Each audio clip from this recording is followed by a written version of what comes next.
Hello et bienvenue sur le podcast Le chemin de la vie. Je m'appelle Justine Hill, je suis entrepreneur passionnée par le développement personnel. Ma mission est de te guider sur le chemin de la guérison vers l'éveil spirituel et la paix intérieure. Je t'aide à reprendre le pouvoir sur ta vie et je suis persuadée qu'il y a un potentiel énorme à l'intérieur de toi qui ne demande qu'à être révélé. Je fais de mon mieux pour te donner un maximum d'inspiration et d'amour au quotidien afin que tu fasses rayonner la lumière qui est en toi. Alors dépasse tes peurs et écoute ton cœur. C'est la clé du bonheur. Accepte de guérir pour mieux te reconstruire. Et si tu aimes ce podcast, n'hésite pas à le noter avec la note de 5 étoiles sur iTunes, sur Apple Podcast et Spotify.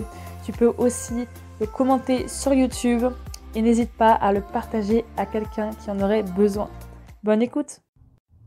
Bonjour à tous les amis, j'espère que vous allez bien. Je vous retrouve du coup pour ce nouvel épisode de podcast. Je suis ravie de vous retrouver comme à chaque mercredi, chaque fois qu'on se retrouve. Et aujourd'hui, du coup, je suis rentrée à Lisbonne, donc depuis on est quel jour aujourd'hui? Je perds la notion du temps. Depuis jeudi soir, vendredi matin, parce que j'ai fait un vol de nuit, donc voilà.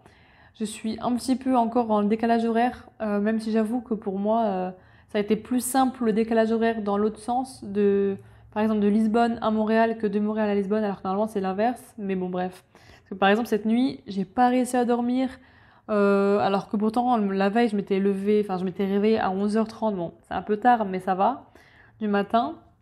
Et j'avais même pas fait de sieste, je m'étais endormie vers 22h30, je me suis réveillée à minuit et demi, un truc comme ça.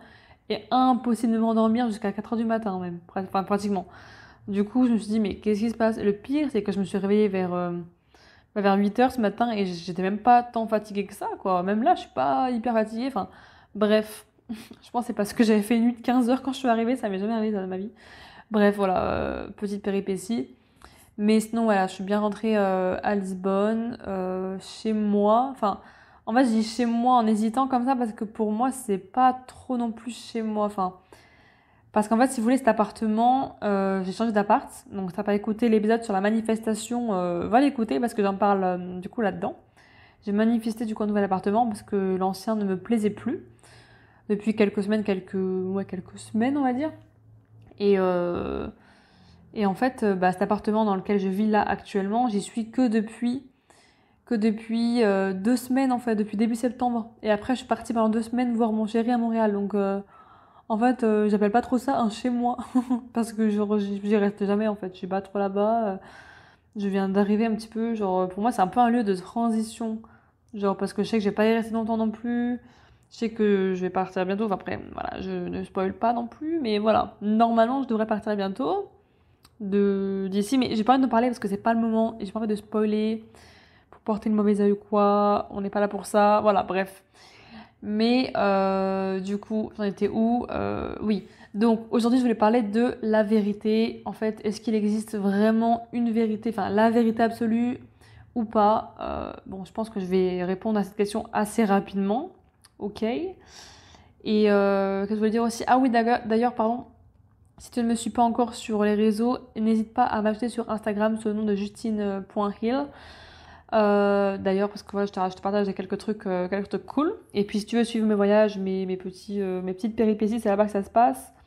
Mais en tout cas, je suis super contente de faire ce podcast parce que dans tous les cas, c'est vraiment l'outil que je préfère faire le plus parce que, par exemple, bon là je suis une petite aparté, mais j'arrive beaucoup plus à m'ouvrir et à parler vraiment avec le cœur et avec vulnérabilité sur un podcast plutôt qu'en story Instagram parce que vraiment j'ai du mal. Déjà j'essaie vraiment de me défaire un petit peu de ce réseau, d'être de moins en moins dessus parce que c'est un peu toxique pour moi, même si je choisis les gens que je suis et que je suis pardon et qui sont j'adore leur contenu, mais c'est un peu toxique pour moi pour des raisons un peu plus personnelles, on va dire, genre je sais pas, voilà, c'est un peu un réseau à double tranchant pour moi. Soit tu peux faire des choses hyper bien avec, soit ça peut être hyper négatif. Et je pense que c'est bien de trouver un juste milieu et de pas passer sa journée dessus parce que c'est tellement facile maintenant de rester toute la journée sur les réseaux. Enfin bref. Oui, le podcast pour moi c'est la manière la plus fluide et la plus sincère, authentique que je trouve que je puisse apporter. parce que c'est vrai que sur Instagram ou quoi, j'aime pas forcément parler face caméra plus que ça, parce que je sais que c'est des gens qui vont pas forcément, enfin pas être à l'écoute, mais genre, je sais pas, y a pas le même rapport, je trouve, humain. Voilà. Après, j'aime aussi beaucoup les vidéos YouTube, même plus que Insta de base, que les réseaux. Mais les podcasts, c'est différent. Genre, quand t'as que la voix, franchement, je trouve que tu te concentres que là-dessus. Enfin, voilà. Vraiment, c'est un outil que j'adore. Donc, bref. On va pouvoir entrer dans le vif du sujet sur, du coup, la vérité. Est-ce qu'il existe vraiment une vérité ou alors il n'en existe aucune et du coup, chacun a sa version. C'est ce dont je vais te parler tout de suite dans cet épisode. Et donc, bref, donc on commence tout de suite. Et pour moi, donc déjà je tiens à te le dire tout de suite, hein, je vais pas faire de suspense. Pour moi, il n'existe pas de vérité. Déjà, ça n'existe pas. Ce mot-là n'existe pas. Parce qu'en fait, on a chacun notre propre vision du monde, nos propres visions des choses, etc. Et donc, la vérité absolue, la vérité n'existe pas en fait. Parce que il y a autant de vérité, en tout cas pour moi, qu'il n'y a d'êtres humains sur Terre. Donc, à partir de ce moment-là, quand tu dis ça, tu dis, bah ok, il doit y avoir... quoi, on est combien sur Terre? Non, 7 milliards, 8 milliards bientôt? Donc, il y a quoi? Ouais, 7-8 milliards de personnes qui ont une vérité différente, en fait. Et même si tu as grandi avec quelqu'un pendant toute ta vie, même si c'était sœurs jumelles ou frères jumeaux, que tu as vécu les mêmes choses que ton frère, ta sœur ou quelqu'un d'autre, exactement pareil, que tu avais vécu exactement la même enfance, dans le même lieu de vie, etc., et ben tu seras quand même différent. Tu n'auras quand même pas la même personnalité, tu n'auras quand même pas les mêmes croyances. Parce qu'en fait, tu as beau vivre les mêmes choses, tu n'es pas la même personne. Tu n'as pas les mêmes forces, les mêmes capacités, les mêmes faiblesses, les mêmes zones d'ombre, etc. Enfin, on est tous et toutes uniques en notre genre. Et même si tu as l'impression que des fois, des gens se ressemblent physiquement, bah en fait, même physiquement, ils seront jamais exactement les mêmes parce qu'il y aura toujours une différence. Et après, psychologiquement, émotionnellement, etc., bah là, c'est vraiment encore beaucoup plus flagrant parce que personne n'est identique à quelqu'un d'autre. Enfin voilà, c'est le petit truc que je voulais dire. Et c'est pour ça qu'il n'existe pas une vérité, parce que t'imagines s'il y avait une vérité, ça voudrait dire que, en fait, toutes les autres, elles sont pas justes, elles sont pas vérifiables, elles sont pas comment on dit, authentique, enfin, ouais, vérifiable et juste. Enfin, en gros, c'est comme si il y avait une vérité et puis tout ce que pensent les autres, ça serait des imposteurs, mais ça serait complètement horrible. Enfin, c'est-à-dire, ça n'aurait pas de sens, quoi, je veux dire. Et c'est pour ça d'ailleurs qu'on a des fois du mal à communiquer ou à comprendre les autres, parce qu'en fait, ils partagent un point de vue qui est tellement différent du nôtre, avec des croyances tellement différentes, avec une éducation différente, avec des valeurs différentes qu'on n'arrive pas à comprendre pourquoi ils pensent comme ça. Et même des fois, ça peut être limite vraiment être limite contre nos principes vraiment très très fort. Par exemple, je prends juste un exemple, mais si je prends par exemple ceux qui sont pour ou contre l'avortement, voilà, des choses comme ça, enfin, genre en fait, il y a juste plusieurs vérités et c'est juste que les gens, ils ont pas tous la même façon de penser, quoi.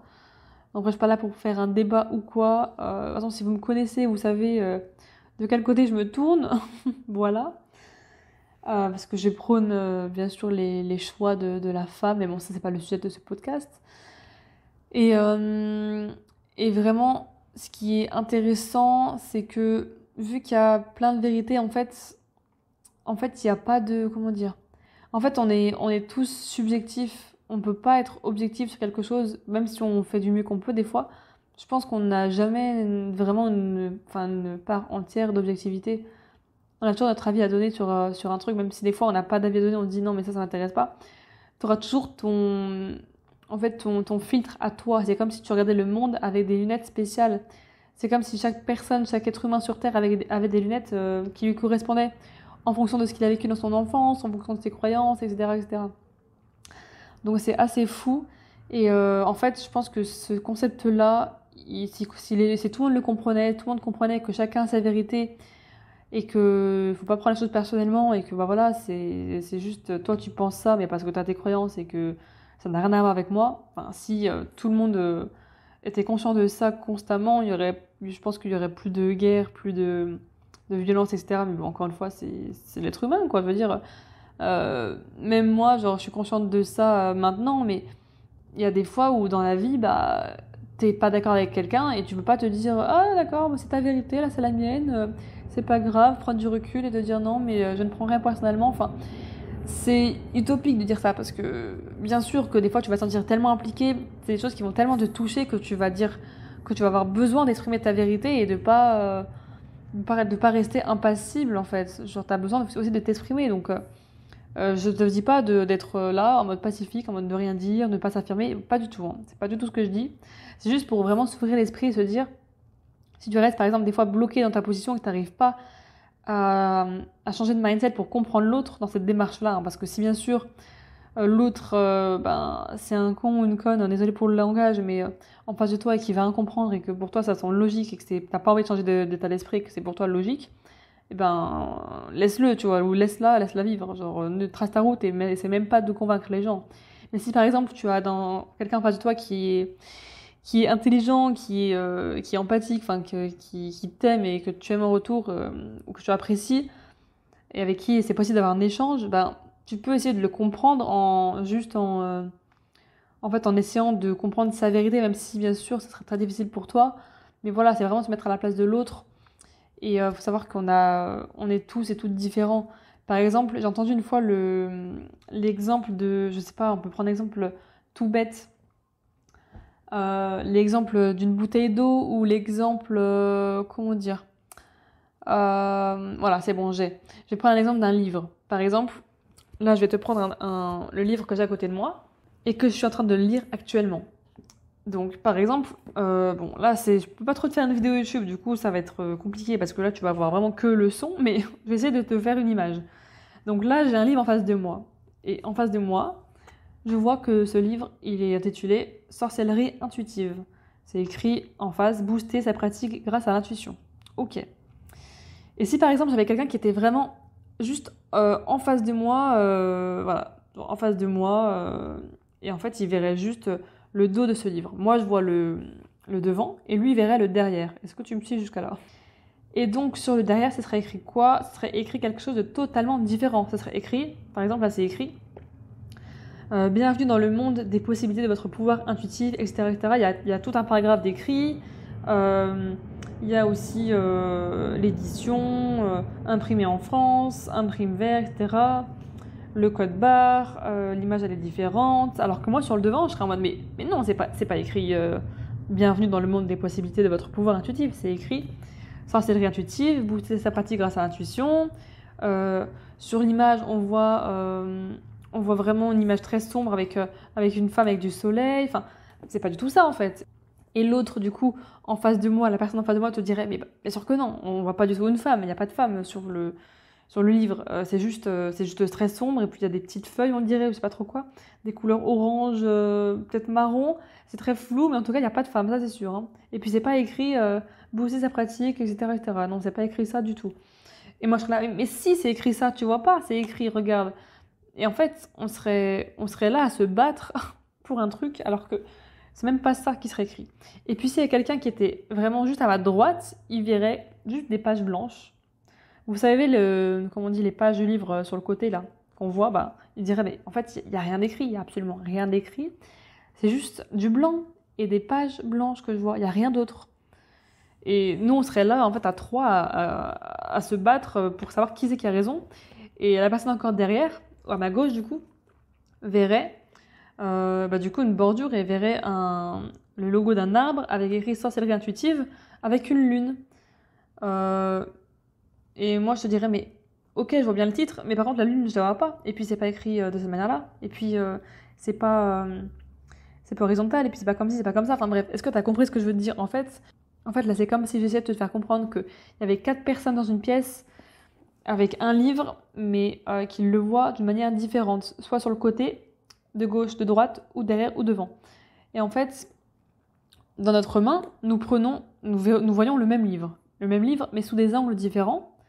Ce qui en ressort, c'est qu'en fait, on a tous une vérité différente. Personne ne voit la même chose. Personne ne voit exactement la même chose. On a tous une vérité différente. Il y a des gens, par exemple, il y a des personnes qui ont des points communs. Par exemple, le titre, il va se voir sur le devant, sur le derrière, sur le côté, mais pas sur un des côtés. Je sais pas si tu captes ce que je veux dire, mais en gros, on va avoir des points de vue qui sont similaires. Et puis, en fait, on va avoir des grosses différences qui font que, mais non, c'est pas écrit ça, tu vois. Mais non, pourquoi tu crois ça? C'est pas ça la vérité, c'est ça. Et en fait, ce que je dois comprendre par cette petite métaphore, je sais pas si t'as compris, mais bref, j'essaie de te faire comprendre au plus simple, c'est qu'en fait, nous voyons la même chose. En général, on voit la même chose, mais sous des aspects différents. Et ça, c'est dû à notre éducation, notre enfance, nos blessures, nos croyances, notre culture, nos origines, bref, plein de choses, plein de choses. Il y a tellement de paramètres. Et c'est ouf parce qu'en fait, au final, au fond, qu'est-ce qu'on voit? Bah, au fond, c'est un livre. On voit tous un livre. Par contre, on voit juste pas la même chose de ce livre-là. On voit pas la même chose de ce que ça veut dire. Par exemple, si je te montre un arbre et que je te dis, regarde cet arbre au loin, et décris-le-moi, tu me le décrirais de manière différente de ce que moi j'aurais dit. Tu vois, par exemple. Et en fait, c'est valable pour tout, mais pour tout dans la vie. Et là, on parle d'un livre, mais imaginez qu'on fasse ça pour chaque sujet, chaque point de vue, je sais pas, chaque thème dans le monde abordé. Mais du coup, c'est pour ça qu'il y a autant de différences. C'est parce qu'en fait, on voit jamais la même chose. Donc voilà ce que je voulais te faire comprendre. Et pour moi, c'est important de comprendre ça. Et comme j'ai dit il y a 5 minutes, c'est bien sûr, ça va être pas toujours évident de se mettre à la place de l'autre et de comprendre, etc. Et ne pas aussi, des fois c'est important et nécessaire d'affirmer sa vérité.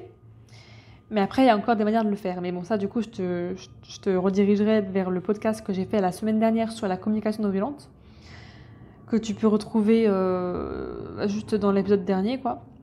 Et donc ça, c'est la manière d'exprimer ta vérité. Ok. Mais vraiment, c'est juste ça, on va juste la manière de le faire. Parce qu'après, oui, tu peux dire non, mais j'ai raison. Écoute-moi bien. C'est comme si je te dis, par exemple, bon, là j'ai un exemple qui me vient. C'est comme si je te dis, ok, il y a 2 voitures, un feu rouge et un feu vert. Ah, ok, il y a une voiture qui passe au feu vert et l'autre elle est au feu rouge. C'est comme si je te dis, vas-y, celle qui est au feu rouge, elle a crié le stop et elle passe pile devant celle qui est au feu vert et elle allait lui entrer dedans, mais elle était à 2 doigts de le faire, mais elle l'a pas fait. Et genre, si tu restes buté dans ton truc, et que tu te dis non, mais j'ai raison, tu vas accélérer et tu vas rentrer dans la voiture qui avait feu rouge, donc qui a tort, ok? Sauf que t'es pas bête, t'as envie de vivre, donc tu vas ralentir et tu vas pas du tout y aller. Même si tu sais que t'as raison, tu vas quand même pas le faire, parce que t'as pas envie de mourir. Mais tu pourrais te dire, ah non, moi j'ai raison, donc j'y vais. Sauf que tu vas te prendre la voiture en pleine face. Donc quel est ton choix en fait? Et ce que je veux dire par là, c'est, est-ce qu'il vaudrait mieux genre être en vie et du coup avoir tort, ou être mort, mais avoir eu raison? Enfin, pour moi, c'est complètement absurde. Mais pour des gens, c'est pas forcément évident. Et même si, et puis même dans la réalité, en vrai, c'est pas non plus super évident non plus. Même pour moi.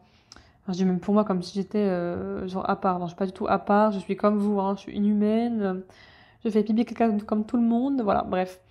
Mais c'est juste pour essayer de faire comprendre le point de vue des autres. Après, oui, il est aussi important de s'affirmer et de ne pas se dégonfler parce que les autres imposent leur vérité, imposent leur point de vue de manière violente. Vous n'avez pas à répondre, vous n'avez pas aussi à genre vous rabaisser ou vous sentir petit par rapport à ces personnes-là. En fait, moi, j'aimerais vous dire, mais affirmez-vous d'une manière correcte et saine, mais de votre manière à vous. Et les autres n'ont pas à dicter votre vie. Hein. C'est pas parce que eux, c'est leur vérité que c'est la vôtre aussi. Hein. Il faut savoir aussi s'affirmer et remettre les gens à leur place et prendre sa place. Parce que vraiment, c'est les gens qui s'imposent parce qu'ils croient que c'est la vérité. N'essayez pas non plus d'excuser tout le monde. Ok, il y a des gens, s'ils n'ont pas le même point de vue que vous, et s'ils sont butés, ils sont bornés, ils n'ont pas les mêmes valeurs que vous, bah ils n'ont pas les mêmes valeurs que vous, et puis voilà. Vous pouvez vous affirmer et dire non, dire stop, et dire voilà, c'est pas comme ça que moi je pense. Bref, ça c'est le sujet d'un autre épisode pour dire, pour les limites, du coup, poser ses limites. Ça pourrait être intéressant d'ailleurs. Mais voilà, ça c'est, je pense, hyper intéressant par rapport à la vérité et qu'il n'existe pas vraiment de vérité. Mais ça qui est beau aussi parce que du coup ça fait qu'on a plein de différences, mais à la fois aussi on a plein de points communs parce qu'il y a plein de gens qui voient la même chose. Mais ça c'est beau je trouve parce que du coup ça fait la divergence, la diversité de ce monde. Parce que imaginez si on pensait tous pareil. Genre si on pensait tous pareil, vous imaginez un instant, ce serait horrible. Donc voilà. Mais après, il y a aussi le fait, bon ça c'est un peu un autre sujet, j'aime bien un petit peu, bon là je lance un petit peu une perche, je dévie un petit peu, mais le fait de ne pas rester bloqué dans sa réalité. dans le sens où ta vérité, en fait, elle peut évoluer avec toi. C'est pas parce que tu croyais que, par exemple, le Père Noël existait que tu vas le croire toute ta vie. Ben non. Là aujourd'hui, si tu m'écoutes, c'est que tu sais que le Père Noël n'existe plus. Donc ta vérité a évolué. Voilà, donc en fait, c'est juste une question de point de vue, de prise, ouais, de point de vue, etc., de prise de vue, je sais pas si ça se dit. Enfin voilà, t'as compris avec la métaphore du livre, comme quoi, en fait, on a beau dire, ouais, c'est la vérité, en fait, non, c'est juste ta vérité à toi. Et c'est important de souligner, ça je le dis souvent d'ailleurs dans mes podcasts, que quand je parle, je dis, ouais, mais ça c'est ma vérité, c'est ce que je pense. Parce que je sais que c'est pas le cas de tout le monde, en fait. Et c'est important de le souligner. Par exemple, quand vous dites quelque chose et que ça peut être un peu mal perçu, n'hésitez pas à dire alors ce que je vais te partager, c'est ma vérité, ça n'engage que moi. Tu n'es pas obligé de croire ce que je dis, mais voilà ce que je pense. C'est déjà plus sain et je trouve que ça instaure déjà une base beaucoup beaucoup plus saine. Et aussi par rapport au fait de faire évoluer sa vérité, c'est aussi de dire qu'en fait, on se raconte des histoires des fois. Même souvent, en fait, toute notre vie, c'est une histoire qu'on se raconte. Et par exemple, nos croyances limitantes, nos blessures, nos traumatismes, les choses qui nous font souffrir, c'est en fait des choses qu'on se raconte à propos de nous, mais qui ne sont pas forcément vraies. Et ça, je sais que c'est un petit peu compliqué et difficile à entendre, mais pourtant, c'est vrai. C'est-à-dire qu'en fait, on dit des choses, enfin, on croit des choses à propos de nous, à propos de ce qui s'est passé, à propos de ce qu'on a vécu, qui sont très souffrantes parfois, et on croit que ça s'est passé comme ça, mais en fait, c'est pas forcément la réalité. Mais bon, ça, après, ça peut être aussi un autre sujet, mais je trouve ça hyper intéressant, en fait, de se dire qu'en fait, nous souffrons à cause de ce que nous croyons être la vérité. Mais au fond, c'est pas vraiment la vérité, c'est juste toi qui l'interprètes comme ça. Voilà, c'est une petite piste de réflexion que je t'invite à prendre, qui est pour moi très intéressante. Parce que quand tu arrêtes de te raconter du bullshit, et quand tu arrêtes de te raconter des histoires de merde, que tu sais très bien qu'ils sont fausses, ou que juste tu te dis, mais en fait, un jour tu travailles et tu te dis, en fait non, c'est pas vraiment ce qui s'est passé. Et quand tu changes le cours de l'histoire, quand tu changes le récit de l'histoire, les actions, les comportements que les gens ont eus, ce qui s'est passé vraiment, quand tu ne regardes que les faits et que tu n'es plus biaisé par tes croyances limitantes ou quoi, tu te dis, ah ok, en fait l'histoire elle prend un autre tournant. Et c'est vraiment très intéressant de voir qu'en fait, quand tu changes enfin même des fois une seule chose dans toute l'histoire que tu t'es racontée jusqu'à maintenant, tu peux voir à quel point, en fait, pas tu avais tort, mais juste que tu peux voir à quel point c'est différent en fait de ce que tu vois maintenant. C'est vraiment comme ça que tu peux faire évoluer ta vérité et te rendre compte que tu n'es pas obligé de souffrir. Tu n'es pas obligé de croire les histoires que tu te racontes parce que tu es responsable de ta vie. Voilà ce que j'avais à ajouter pour finir. Mais vraiment, ce que je viens de raconter là, les dernières minutes, je pense vraiment faire un épisode de podcast sur pourquoi on souffre, sur des choses comme ça, les histoires qu'on se raconte, etc. Parce que ça peut vraiment faire un épisode à part entière. Donc si tu as envie que je fasse un épisode comme ça, n'hésite pas à me le dire ou un autre. Donc voilà, ma petite Luciole. Je sais pas pourquoi je parle comme ça. Mais j'aime trop vous appeler mes Lucioles parce qu'en fait, pour moi, les Lucioles, c'est vraiment en fait des lumières, des gens qui rayonnent. Et c'est vraiment ce que j'ai envie d'apporter au monde et aux gens qui me suivent, à ma communauté, des gens qui rayonnent. J'ai envie de les aider à rayonner, à faire jaillir leur lumière intérieure et les guider vers l'amour. Voilà. Voilà. Donc j'espère que cet épisode t'aura plu. Je te fais des gros bisous et je te dis à la semaine prochaine. Bisous, ciao!